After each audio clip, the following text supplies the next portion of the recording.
There is a moment, you know the one, when someone looks you dead in the eye and tells you that the thing you saw did not happen. The thing you felt, you did not feel. The thing you heard with your own two ears was never said. And for one terrible, suspended second, you believe them.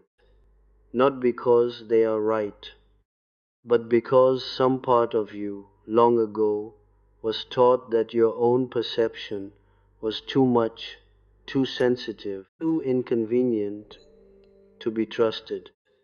That second, that flinch where you abandon yourself to keep the peace, that is the moment I want to talk to you about tonight. Because that flinch, repeated 10,000 times over a lifetime, is not a personality trait, it is a wound. And wounds, unless they are brought into the light and looked at directly, do not heal. They govern us from the dark. So let us look at it directly. I have spent a great many years, more than I care to count on my fingers, sitting across from souls in various states of fracture. Brilliant souls, sensitive souls, souls who could read a room before they could read a sentence, who could feel the unspoken grief of a stranger on a train, who absorbed the emotional weather of every house they ever lived in as though it were their own private climate. And nearly every one of them arrived in my presence with the same quiet, devastating confession, phrased 100 different ways, but always meaning the same thing. I don't trust what I feel anymore. I don't trust what I see. I have started to believe that I am the problem. This is not weakness. Understand me clearly on this point, because everything else I say tonight depends on it. This is not weakness. This is what happens to a finely tuned instrument when it is played again and again by hands that do not respect the music it was built to make. You were not born doubting yourself. No child arrives in this world apologizing for the size of their own heart. That doubt was installed, piece by piece, sentence by sentence, by voices, sometimes loving voices, which makes it so much crueler, that told you your reality was negotiable, that your anger was hysteria, that your grief was drama, that your intuition, which has been right more times than you have ever given it credit for, was simply too sensitive, as though sensitivity were a defect rather than an instrument of perception more precise than any other you possess. And here is the tragedy, the deep and quiet tragedy that I have watched unfold in consulting room after consulting room, in letter after letter, in dream after reported dream. The empath does not simply suffer the disrespect of others. The empath eventually learns to disrespect themselves on the world's behalf so efficiently that the world no longer even needs to do it. This is the final and most successful stage of the wound. It becomes self-administering. Tonight, I want to talk about how that happens. I want to talk about what it actually is. In the deep architecture of the psyche, when someone tries to convince you that your own mind cannot be trusted. And I want to talk, above all, about the path back, because there is one, and it does not lie in becoming harder, or colder, or less feeling. It lies somewhere far more interesting and far more difficult and far more worth the difficulty. Let us begin with a word that has become fashionable, and like most fashionable words, has become slightly hollowed out by overuse: gaslighting. Everyone uses it now to mean, someone disagreed with me. That is not what it means, and I want to restore to it the full weight it deserves, because what it actually describes is one of the oldest and most insidious operations of the human psyche, older than the word itself by several thousand years.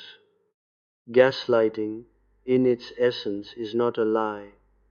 A lie is a statement you can examine and reject. Gaslighting is an assault on the instrument that examines. It does not say, that is false. It says, you are incapable of determining what is true or false, and I am the one who will determine it for you. Do you see the difference? A lie attacks a fact. Gaslighting attacks the faculty. It goes after the I rather than the object the I is looking at. And once a person begins to doubt their own I, not what they saw, but their capacity to see at all, they will hand the authority of perception over to nearly anyone who offers to hold it for them. This is not an exaggeration. This is how it works, mechanically, in the depths of a human mind. Why does this work so devastatingly well on the empath, on the sensitive, on the deeply feeling soul? Because you, more than most, were raised to prize harmony over accuracy. You learned early that peace in the room mattered more than truth in your chest. You learned to read the emotional temperature of everyone around you and adjust yourself accordingly, like a thermostat wired to everyone's comfort but your own. This is a remarkable gift when it is respected. It becomes a catastrophic vulnerability when it is exploited, because the person determined to distort your reality does not need to overpower you. They only need to introduce enough doubt that you do the work of dismantling yourself quietly, in private, on their behalf. I want you to understand something about this dynamic that almost no one says aloud. It is not primarily about deception. It is about power over the definition of reality itself. Whoever controls what is called real controls everything downstream of it. What is a reasonable request and what is too much, what is cruelty and what is just honesty, what deserves an apology and what deserves your gratitude for being tolerated at all. This is why disrespect and gaslighting travel together so often, arm in arm, like old conspirators. Disrespect is easier to enforce on someone who has already been talked out of trusting their own sense that they are being disrespected. Now, and this is where I must ask something difficult of you. I want to turn the lamp, briefly, toward the other party in this drama, not to excuse them, never to excuse them, but to understand them, because understanding is the only weapon that actually disarms. Every person who distorts another's reality is, without exception, in flight from something in their own. This is not sentimentality, it is observable, clinical fact. The person who cannot tolerate being told, "You hurt me," is not strong. They are so fragile in some hidden chamber of themselves that even a small, accurate mirror held up to their behavior feels like annihilation. So they smash the mirror instead of looking into it. And you, sensitive, perceptive, absorbent as you are, you happen to be standing there holding the mirror. I do not say this so that you pity them into staying. I say this so you stop believing their distortion is a verdict on your worth.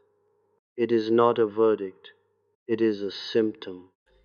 A person projecting their own disowned darkness onto you and calling it your fault is not describing you at all. They are describing the parts of themselves they have refused to meet in the privacy of their own soul, and so those parts go wandering, looking for someone to wear them. And you, because you are permeable, because you feel everything, because you were trained since childhood to carry what others could not, you make an excellent host. This is the cruelest irony of the empath's path. The very gift that lets you sense the wounds in others is the same gift that lets others unload their wounds onto you without ever having to face them directly. Your compassion becomes their disposal system. Your understanding becomes their alibi. "You're the only one who gets me" is so often underneath a way of saying, "You're the only one I've found who will absorb this without making me look at it." I am not telling you to stop feeling. I would never tell you that. I am telling you that feeling and absorbing are not the same faculty, though you have likely never been taught the difference. And learning it will be one of the great turning points of your life. Let us speak now about the mask. Every human being wears one. I gave it a name once, borrowed from the theater, because that is precisely what it is. The face we present to the world, assembled out of what is socially rewarded and what is socially punished. There is nothing wrong with the mask itself. You need one to function in a family, a workplace, a society. The danger is not in wearing it. The danger is in forgetting that it is not your face. The person who gaslights you has, almost invariably, fused entirely with their mask.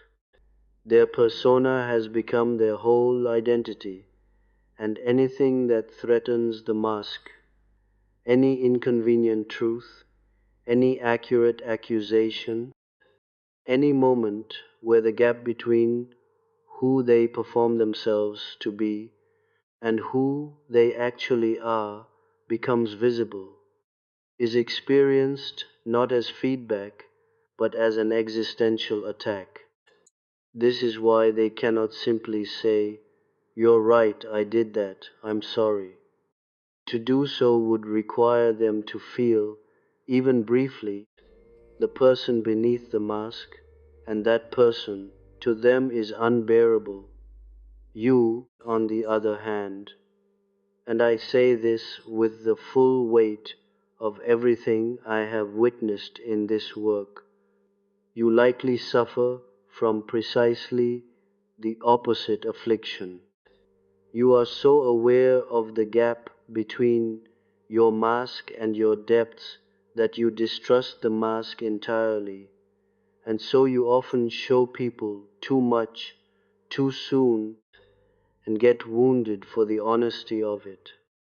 Or worse, you have built your mask entirely out of accommodation, out of not being a bother, out of being endlessly understanding, until the mask has become a kind of prison you built yourself, brick by well meaning brick, and now you cannot recall what your own unaccommodated face even looks like.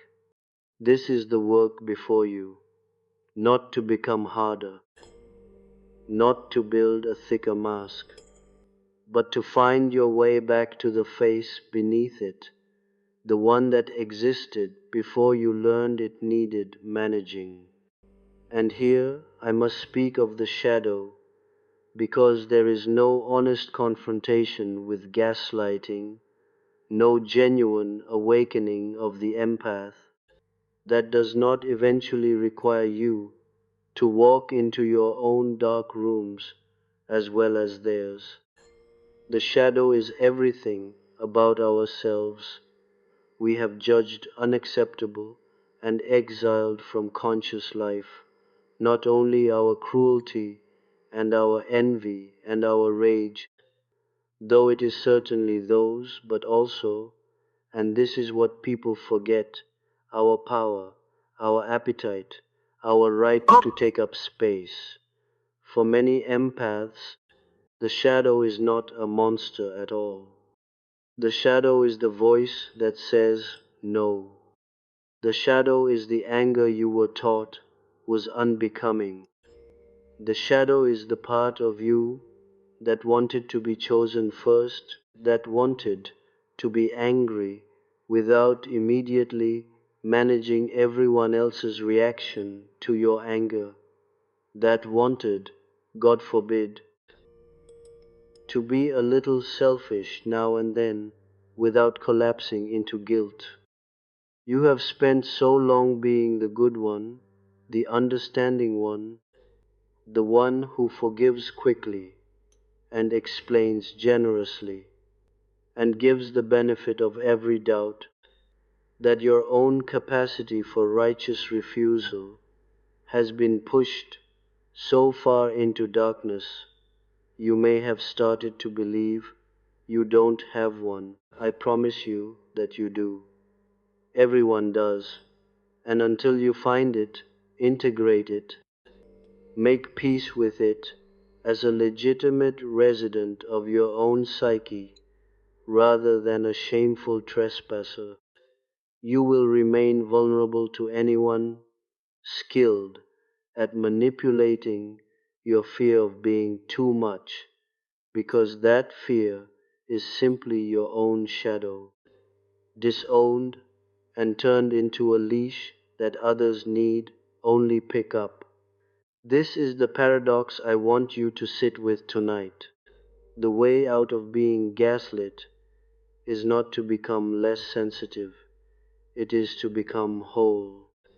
A person integrated with their own shadow cannot be easily destabilized because they are no longer split against themselves. They do not need the abuser's approval to feel like a good person because they have already met the parts of themselves that are not entirely good and love themselves anyway. There is nothing left for the manipulator to leverage. The lever requires a gap, and the gap closes when you stop exiling parts of yourself. I want to be very plain about why the sensitive are so often targeted, because I do not believe in mystifying suffering when it can be understood. You are targeted because you notice. You are targeted because you respond to pain with compassion instead of suspicion.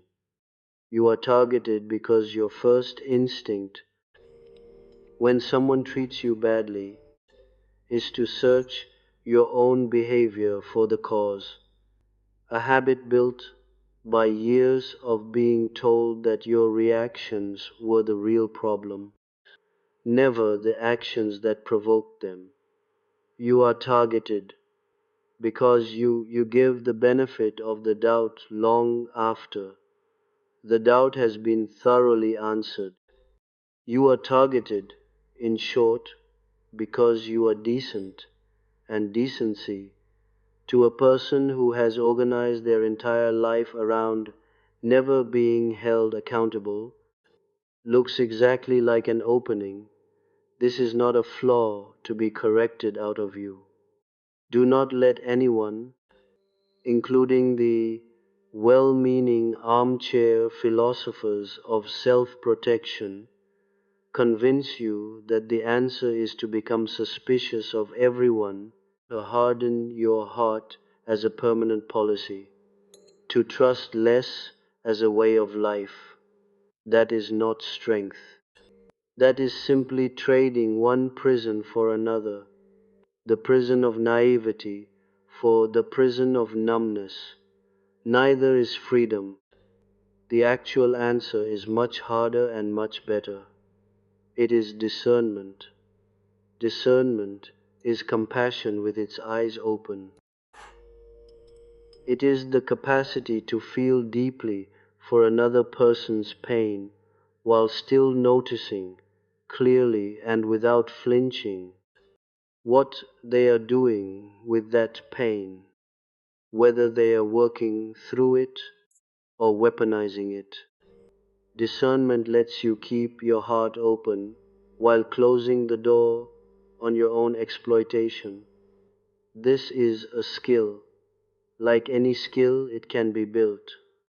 And building it begins with a very specific act, which is the true beginning of everything I am calling tonight the awakening. The beginning of the awakening is this: you start believing your own perceptions again, not perfectly, not immediately, not without doubt, creeping back in on bad days.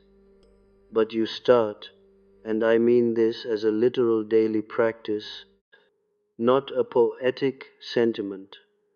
You start writing down or saying aloud or simply holding firmly in your own mind what actually happened before anyone else gets the chance to edit it for you. You start trusting the sick feeling in your stomach when someone tells you black is white. You start noticing that the confusion you feel after certain conversations is not evidence of your own instability. It is evidence of the conversation. Sounds small. It is not small. It is, in fact, the entire hinge on which the door of your life swings. Because every external manipulation, no matter how sophisticated, requires an internal accomplice to succeed. The part of you that has been trained to doubt yourself faster than you doubt them.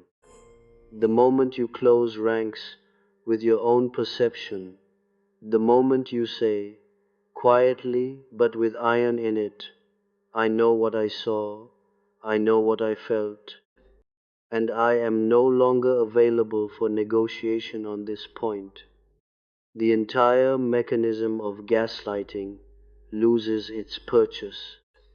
It cannot get a grip on a mind that has stopped handing over the keys. This is not arrogance. I want to be very precise here because sensitive people often confuse self-trust with the arrogance they were taught to fear becoming. Self-trust is not, I am always right. Self-trust is, I am allowed to consult my own experience as real evidence alongside everyone else's rather than automatically subordinate to it. That is all. That is the whole revolution. It is quieter than it sounds, and it changes everything. From here, something remarkable begins to happen, and I have watched it happen in soul after soul. So I say this not as inspiration, but as observation. As you reclaim trust in your own perception, you begin almost involuntarily, to reclaim your boundaries. The two are not separate processes. A boundary is simply self-trust, translated into action. You cannot hold a boundary you secretly believe might be unreasonable. You cannot say, "This behavior is not acceptable to me," with any real conviction, while some exiled part of you still whispers that you are being dramatic, difficult, too sensitive. The boundary and the belief are the same muscle. I want to say something about boundaries that is rarely said in the language of self-help, because self-help likes to make boundaries sound clean and empowering and easy, and they are none of those things, not at first. A boundary, when you first begin setting them after a lifetime of not doing so, will feel like cruelty. It will feel like you are the one doing something wrong. This is not a sign that you are making a mistake. This is a sign that you are dismantling a system that depended on your boundarylessness to function, and systems do not applaud their own dismantling. Expect this.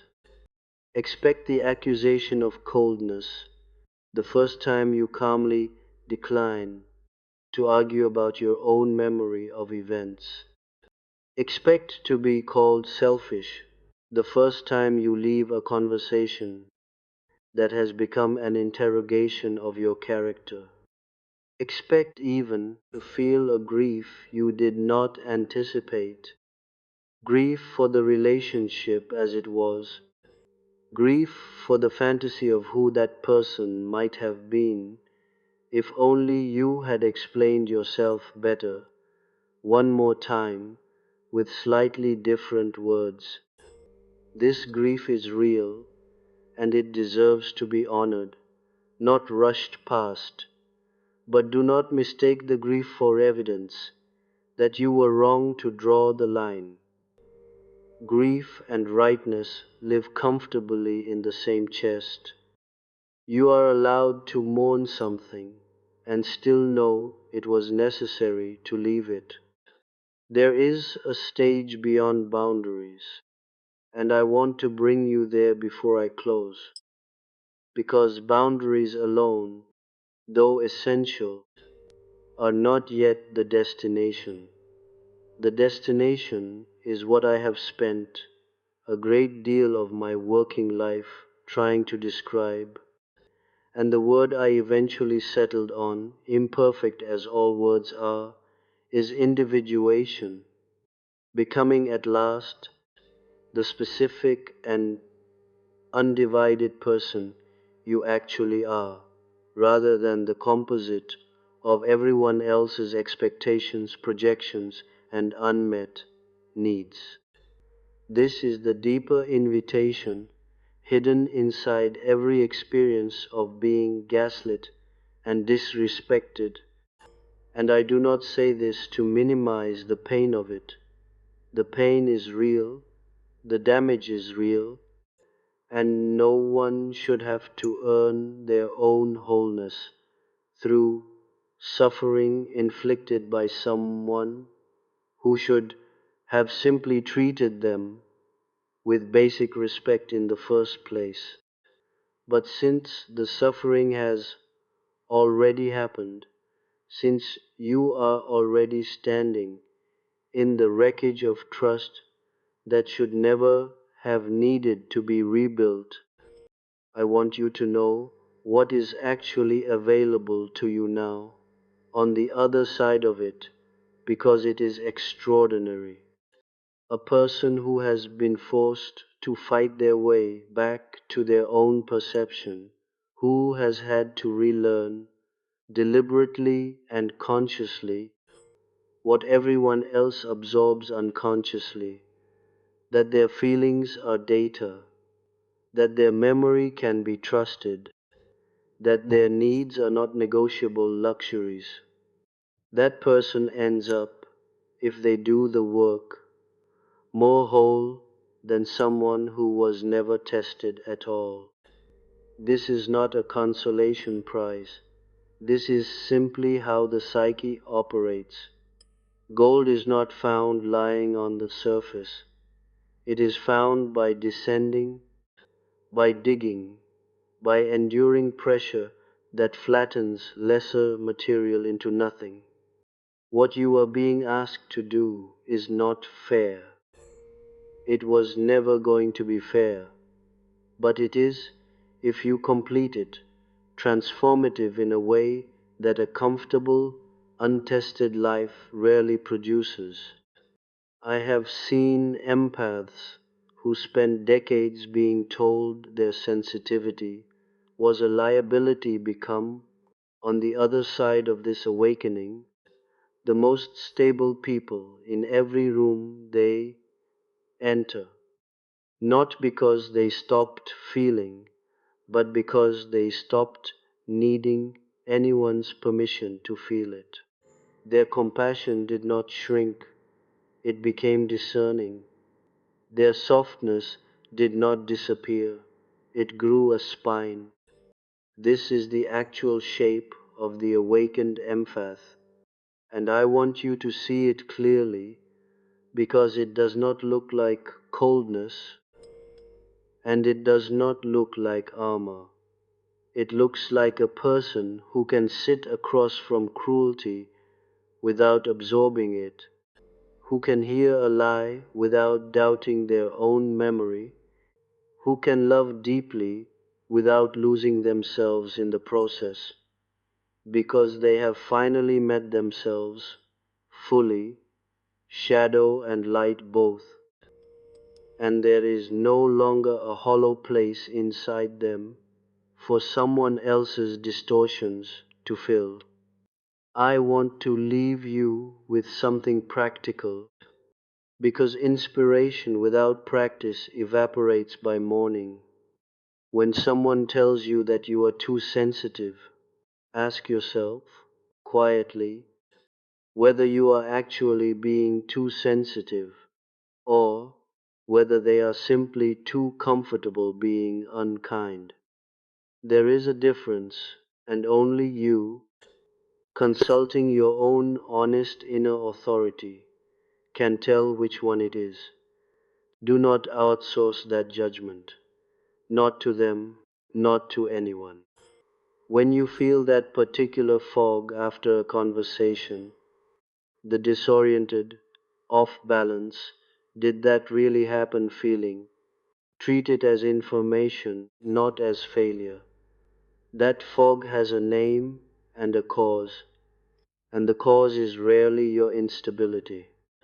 When you notice yourself rehearsing your own explanations in the shower, in the car, in the sleepless hour before dawn, trying to find the version of events that will finally make someone else see you fairly, stop and ask yourself whether the real work is finding better words or whether the real work is accepting that some people will never choose to see you fairly, no matter how perfectly you phrase it, and that this says everything about their willingness and nothing about your worth.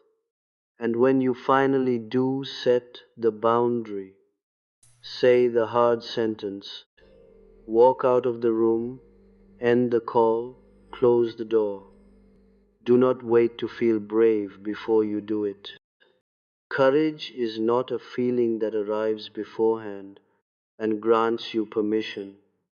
Courage is the act itself, performed while every fiber of your trained, accommodating, gentle nature is still screaming that you should stay and explain yourself one more time. Do it anyway. The feeling of courage arrives afterward as a reward, not beforehand as a requirement.